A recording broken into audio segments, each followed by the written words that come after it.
নির্বাচন কমিশন অ্যাক্টিভিটিতে মনে হয় একটা ইনস্টিটিউশনাল একটা অটোক্রেসি তৈরি হচ্ছে। বাংলাদেশে বিদ্যমান ক্রিয়াশীল যে রাজনৈতিক দলগুলো রয়েছে তাদেরকে যে মার্কাগুলো দেওয়া হয়েছে বিভিন্ন সময়, কোন নীতিমালার ভিত্তিতে সেই মার্কাগুলো দেওয়া হয়েছে সেটারও কিন্তু কোনো স্পষ্ট নীতিমালা নেই।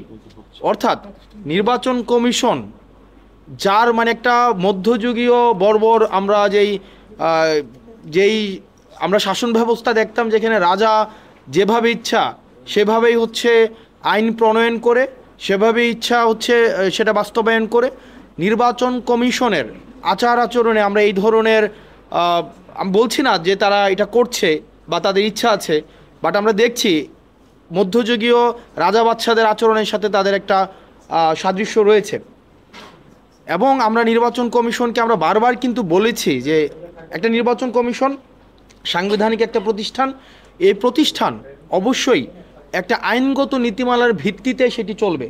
কোনো ব্যক্তি সর্বস্ব বা ব্যক্তির ইচ্ছা, আমার ইচ্ছা হইলো সকালবেলা উঠে আমার সামনে একটা মাইক দেখলাম যে একটা মাইক মার্কা দিয়ে দিব, আমার সামনে একটা ডেস্ক দেখলাম আমি একটা ডেস্ক মার্কা দিয়ে দিব, আমার একটা এখানে কি বলে এটাকে ট্রাইপড দেখলাম আমি ট্রাইপড মার্কা দিলাম, আমি গোসল করতে গিয়ে দেখলাম একটা বালতি মার্কা দিয়ে দিলাম, চা খাইতেছি আমার কাপ পিরিজ দেখে কাপ পিরিজ মার্কা দিয়ে দিলাম।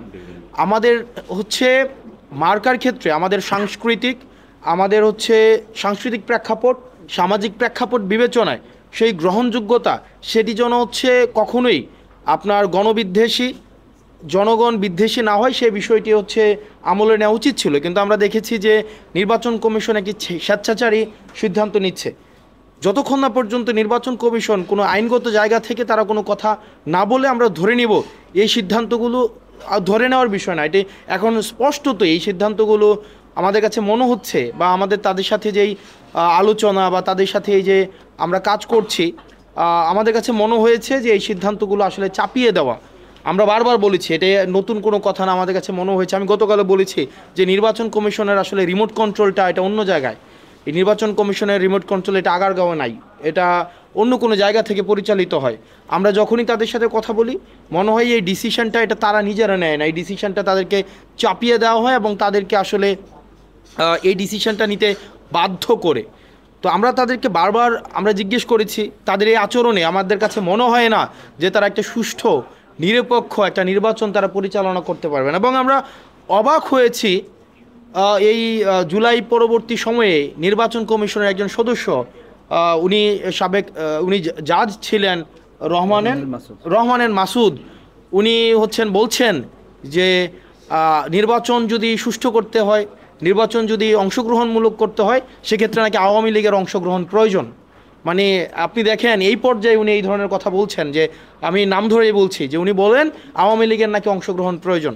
তো সেক্ষেত্রে দেখেন আমরা আগের সময়ে এই ধরনের কমিশনে বসে রাজনৈতিক বক্তব্য বা এই ধরনের বক্তব্য অংশগ্রহণমূলক, জনগণ একটা নির্বাচনে অংশগ্রহণ করছে কিনা সেটির উপরে আসলে নির্ভর করবে নির্বাচন কি অংশগ্রহণমূলক হচ্ছে কি হচ্ছে না।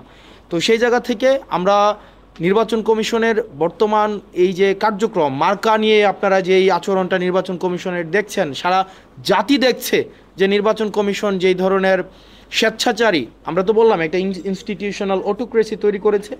এবং তাদেরকে যখন আমরা জিজ্ঞেস করেছি কেন দিবেন না, এটার আইনগত ব্যাখ্যাটা কি, তারা বলছে যে আসে না যে আজকে আমার মন ভালো নেই, যে মন চাইলেও না দিলাম না, এই টাইপের একটা যে ওনারা ব্যাখ্যা দিবেন না।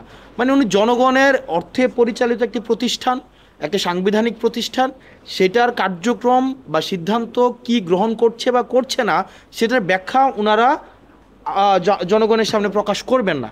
তো এটা একটা স্বেচ্ছাচারী আচরণ। নিরপেক্ষ, সত্য প্রকাশে আপোষহীন।